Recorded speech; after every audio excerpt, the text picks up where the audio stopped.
Welcome to Heathen's Garage, folks. We're finally back on Project Cheap Street. Now, maybe you've seen this truck before, and maybe you haven't. This is a 2009 Ford Ranger that my wife bought me as a project truck. The engine is toast, as you'll soon hear, but that's okay, because we have a small block Ford, an AOD automatic, and this little truck is our Project Cheap Street.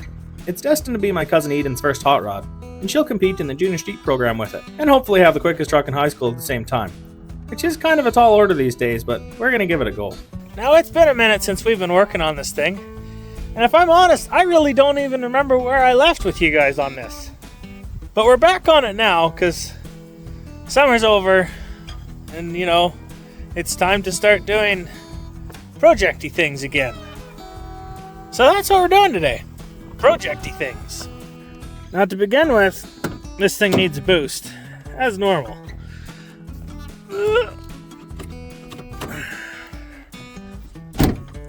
And to give it a boost, we've got this, which is the latest, greatest race car for the field. It's a something Pontiac. Most importantly, it has enough battery to give it a boost. Alright, let's get the hood open on the Ranger here. Oh yeah, look at. It's a mighty 3-liter, which, if you haven't seen before, makes tremendous noises. Which we don't care about because the engine's not staying. Cables are hooked up. This needs to run first. Oh yeah. Look at this cool dash. Isn't that neat? Maybe Heathen's Garage needs to get into demo derbies. Because that'd be kind of fun and different. We haven't done that before.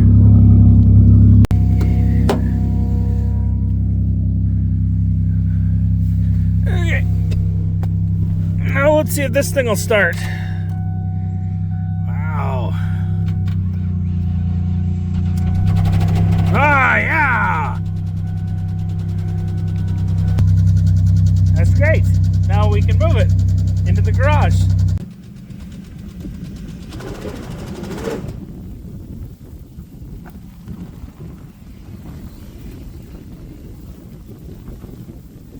Well, that didn't run for very long, did it? Guess we have to start it again. Oh well. Our booster cables are more than one-time use, happily.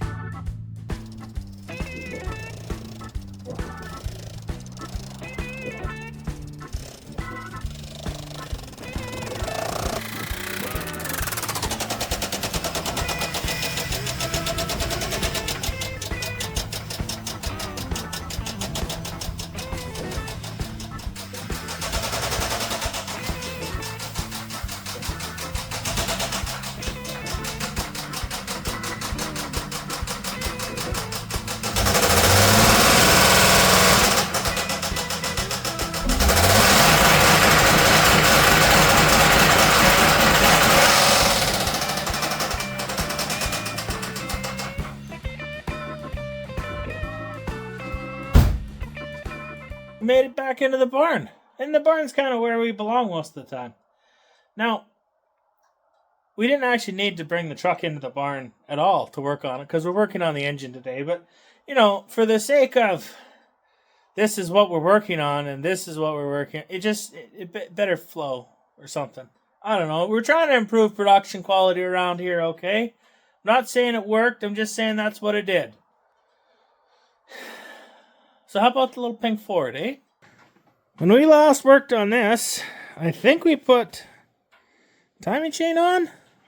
I really don't remember. We've got a distributor stobbed in. Got the oil pump in. I hooked those two together because I've never put an oil pump and a distributor in a Ford. Certainly not at the same time. And I thought, we better just test fit this and make sure it all goes together properly.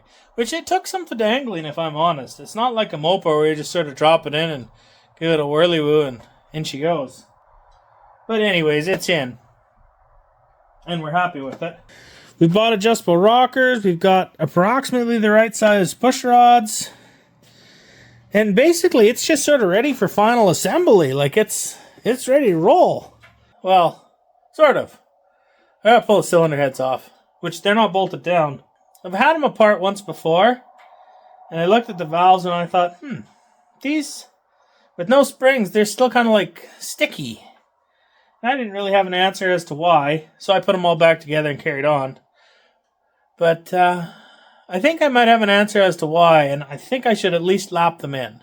So back off they come. We're going to throw them on the bench, give them a lap job, and see if we're happier with it. The quick backstory on these heads, in case you guys missed it, is that they came from Alibaba, which if you don't know is like Amazon but one step closer to China. Basically, you're buying straight from the factory, like the factory in China. I paid about $600 for them, shipped right to my door, fully assembled and supposedly ready to install. I've actually tore them apart once already to measure spring pressure and inspect them. Everything checked out pretty well, though I do remember the valve seeming to stick a little bit when closed, which is why we're doing what we're doing. See these little collars? That's how you change 351 head into a 302 head. At least that's my understanding. Like it's that or you retap the block for bigger bolts, and that seems harder, so we're definitely taking the easy route. Also, the cylinder heads came with them, so that made it a pretty easy choice. Alright, now off it comes. Just like that. Look at that brand new cylinder head, isn't that pretty? Let's go put it on the bench. Stop video. Now, we're over here at this weird little workbench, which is against the wall, and that makes it incredibly difficult for filming, but it also has a foam top, and it's about the only surface in the shop that's clean enough to work on right now. So that's where we are. Anyways, we gotta get this cylinder head apart. So, you've seen me do this a few times, but we'll show you one more time. Valve spring tool, lapping compound, proper tool. I'll get bored of it in about a minute and start using a drill, but that's just how I roll.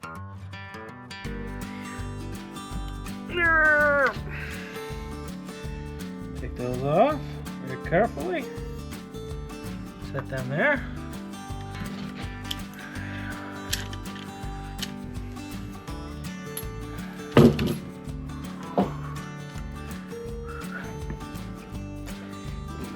Now see how it doesn't just pop out? I don't like that. Now ideally what you'd do is get some Prussian blue and spray it on there. Slip your valve in, roll it around, and see if it's got a good contact. I don't have any Prussian blue, so we're going to use this, which is a moly coat. But we should be able to get the same sort of a result. Let that dry for a minute, and then we'll go from there. So we've coated the valve with some of that same stuff, and we've got some on here. We're just going to slip her in. Oops. Slip it in. Easy. Don't bust the seal. See, we're forcing it through the seal right there, which is less than ideal, but I don't have replacements, so such as it is. Just going to roll this around a little bit. We're just going to roll it around a bit. It doesn't spin good. Ah! There we go. What I wanted to show you guys, I'm not effectively showing you because I need both hands. Just hang on. I don't know how well you can see it, but you can see a shiny line and less shiny spots on either side of it. And that's where the valve's actually contacting. Now what I really didn't want to see is a narrow spot and a thick spot. And I actually don't see that anywhere. Unfortunately, that's about where my knowledge stops on that. I don't really know what I'm supposed to be looking at. So I'm going to lap them in a bit, see if they're still sticking or feel sticky, and we'll go from there.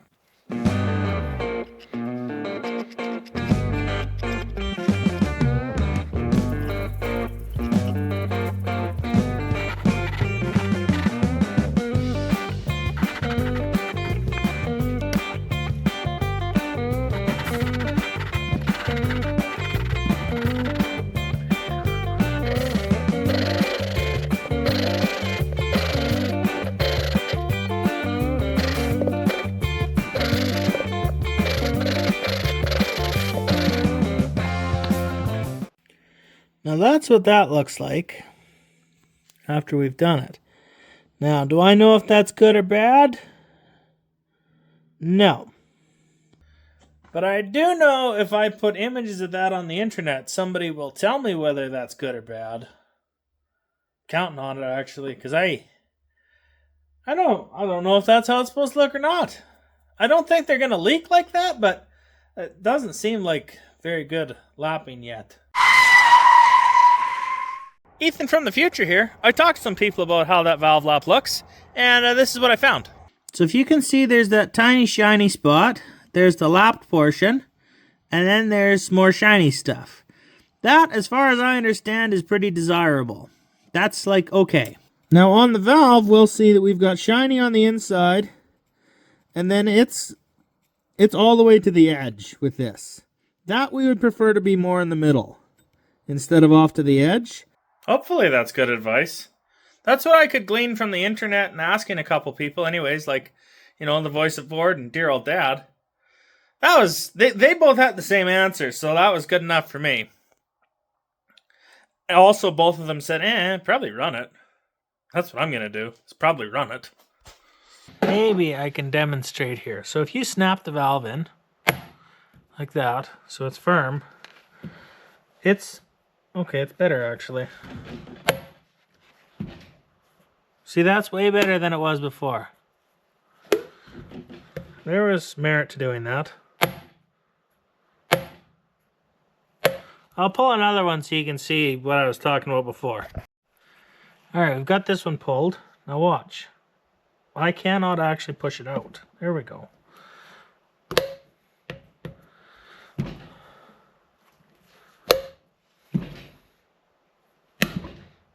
Okay.